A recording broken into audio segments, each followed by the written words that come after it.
Welcome to Mojo Talks. I'm Eric, and today we're talking about celebrities and the crazy things that they say, often when interviewed by Vulture or when posting on Instagram.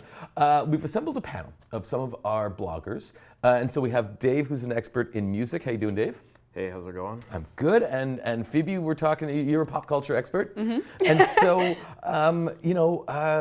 celebrities say the darndest things, and right now it's Kim Cattrall, and she really has everyone up in arms about her recent back and forth with Sarah Jessica Parker. You want to enlighten us a little bit? Yeah, so for those of you who haven't already seen, Kim Cattrall recently posted a really savage burn to Sarah Jessica Parker on her Instagram.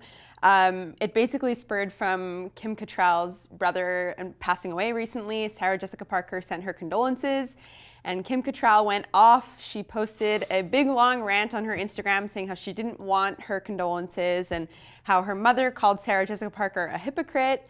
And it was pretty messy. The parents getting involved in everything. Yeah. Right, and Dave, you recently did a blog post about Quincy Jones and his article, two interviews, right? One in Vulture and another one in GQ. Yeah, well, I mean, my article focused on the one that he did with Vulture, where, I mean, he dropped some pretty crazy bombs, like, throughout the entire interview. I mean, most notably, like, he talks about who he thinks killed JFK. He talks about how Michael Jackson stole a lot of his biggest songs. He talks about how the Beatles were bad at being musicians. He talks about he dropped some pretty fiery hot takes all throughout the interview. So the question is, I mean, have celebrities always said crazy things and now we just know about it that much more because of social media, or has social media given them that much more of a license to say crazy things?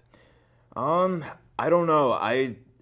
Honestly, I think if that interview happened like 20, 30 years ago and social media was around at the time, there'd still be the same kind of controversy and there'd still be the same kind of microscope on the things Quincy Jones was saying. It's just that now that that kind of stuff is available, it's magnified so much more. Well, what's funny in his case is that the people he's talking about are all from way back in the day. Yeah. So, you know, we're talking about Richard Pryor, and we're talking about Marlon Brando, and we're talking about the Beatles being bad musicians. So it's almost as if, you know, he is the bridge, the social media bridge to times in the past.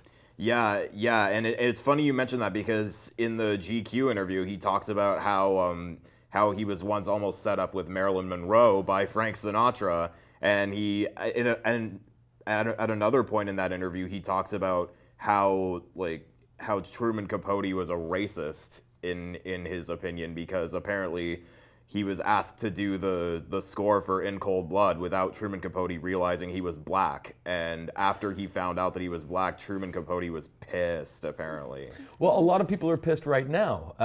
Michael Jackson's dad, Joe Jackson, is not very happy with Quincy Jones. I believe T-Pain is not very happy with Quincy Jones.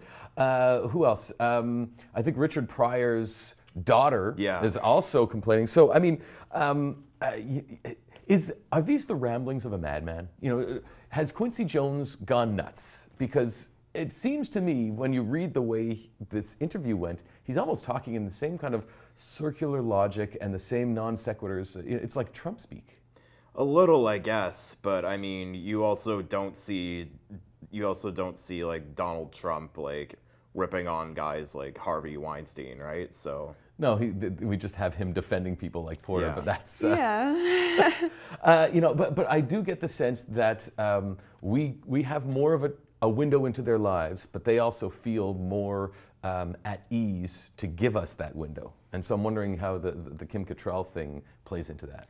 Yeah, I'm not sure how that they parallel necessarily. Quincy Jones is a whole other story. I don't think it's necessarily the ramblings of a madman in that sense.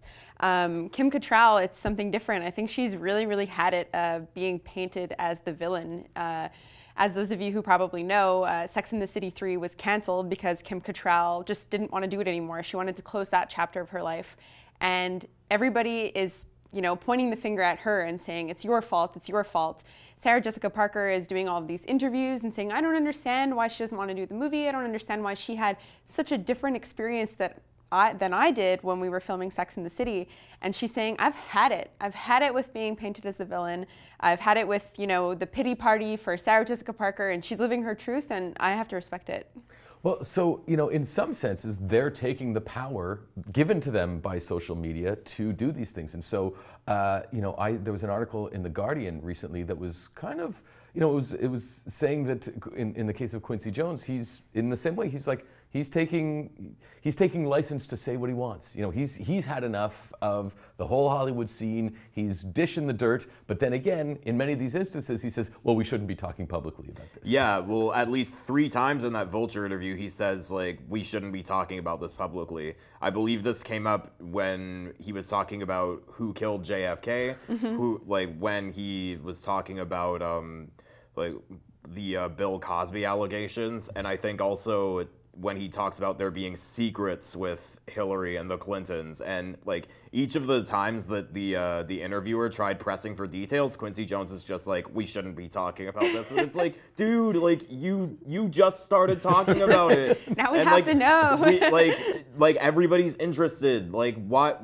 now? And now you're like catching yourself and saying like we shouldn't be talking about this. Like, come on, man. Well, he didn't shy away from saying that Michael Jackson stole songs. You know, I think the quote is, "The notes don't lie, man. He was as Machiavellian as they come." And so this is in reference to him apparently, allegedly stealing the bass line from Donna Summer's song State of Independence and using it for the song Billie Jean. Yeah. Now, some people have made some comparisons. Some people have slowed down the version from Donna Summer and put it side by side with Michael Jackson.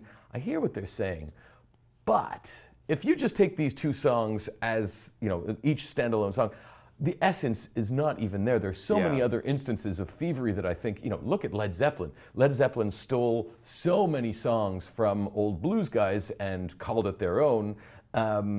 And yet so many people are now stealing from Led Zeppelin. I mean, there's this band, Greta Van Fleet, who sound exactly like Zeppelin. So, you know, who is stealing what at this point? And is there even stealing when it comes to these type of situations? I mean, I think that if you listen to any 2 songs closely enough, there's going to be similarities. And this sort of just like ropes back to what Quincy Jones was saying about how music these days is sort of all rip-offs. I mean, where do we draw the line between inspiration and like blatantly ripping something off?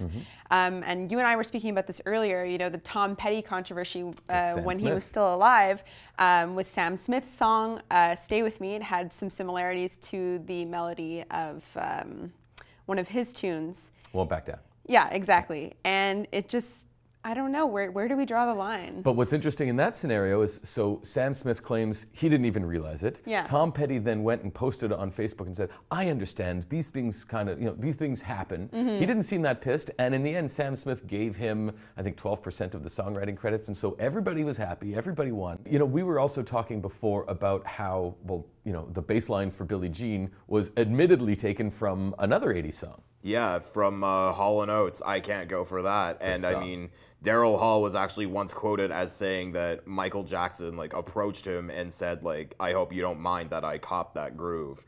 And he was totally cool about it, like in the sense that it's something that everybody does, you know? So it's like, so I mean, Quincy Jones's claims about Michael Jackson stealing other people's songs aren't totally unfounded. Not to mention, Michael Jackson and Quincy Jones were in the studio with Donna Summer when they did that song. Michael Jackson sang backup on that actual track. So everything's kind of mixed together. Everyone steals from everyone. Just, you know, be cool about it. Maybe Quincy Jones, you know, calm your jets a little bit, but I find it all entertaining. And that's it for us. Thank you guys for joining us. Yeah, thank you. Thank you guys for joining us. Let us know what you think in the comments. Like, subscribe, and check out the links below. We'll see you next time.